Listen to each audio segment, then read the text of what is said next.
வணக்கம். நலமா இருக்கீங்களா? நான் லட்சுமி பாய். இது கிரீன்ஸ் கவுன்சிலிங். கொஞ்ச நாளைக்கு முன்னாடி ஒரு 12th ஸ்டாண்டர்ட் பொண்ணு வந்தாங்க.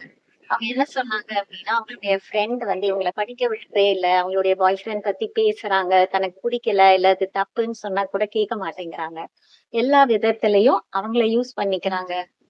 ஆனாலும் என்னால அந்த பொண்ண விட்டுட்டு வர முடியல அப்படின்னு சொன்னாங்க.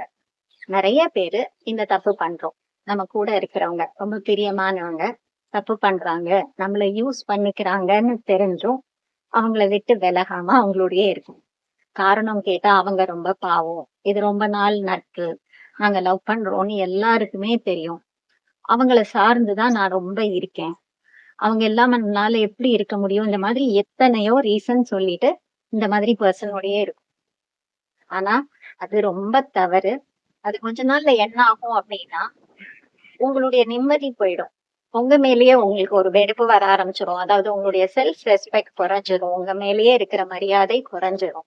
2வது, நல்ல வாய்ப்பு கிடைச்சாலுமே அவங்கள ரீசனா சொல்லி, அந்த வாய்ப்பெல்லாம் நம்ம எடுத்துக்கவே மாட்டோம். அச்சச்சோ! நான் அவங்கள விட்டுட்டு போயிட்டேன்னா என்ன ஆகும்? இங்க போனேன்னா அவ என்ன பண்ணுவா? இந்த மாதிரி இன்னொருத்தருக்காக நம்மளுடைய நல்ல வாய்ப்பெல்லாம் இழக்கறதுக்கான வாய்ப்பு இருக்கு.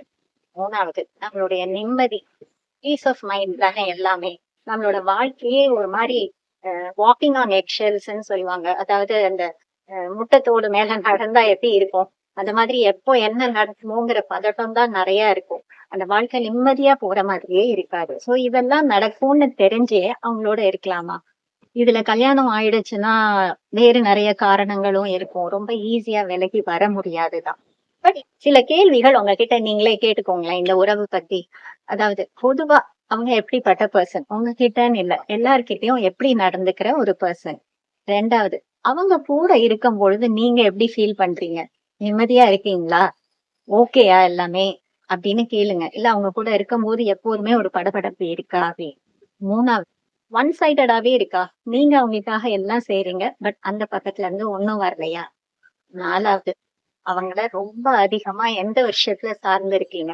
அது உங்களால தனியா பண்ண முடியுமா? ஃபைனலி கடைசியா அவங்கள விட்டு உங்களால வர முடியாது. அப்போ அவங்களோட இருந்தாலுமே நான் எப்படி நிம்மதியா இருக்கலாம்? என்ன நான் எப்படி நல்லா பாத்துக்கலாம்னாவது யோசிச்சிருக்கீங்களா? சோ இந்த கேள்விகள் எல்லாம் உங்ககிட்ட கேளுங்க. தெளிவுபடுத்திக்கோங்க. இவங்க கூட இருக்கணுமா? வேண்டாமா? அப்படியே இருக்கணும் அப்படின்னா நான் என்ன பண்ணணும்? அப்படிங்கிற கொஸ்டின் ரொம்ப முக்கியம். யாருக்காகவும் அவங்க ரொம்ப நல்லவங்களானாலும் சரி, அவங்கள அதிகமா சார்ந்து இருக்கிறதே தவறு அப்படிங்கும்பொழுது, சரியான பெர்சன் இல்லன்னு தெரிஞ்சே அவங்க கூடயே இருக்கணும்னு நினைக்கிறது எப்படி? யோசிங்க. Thank you. டாடா.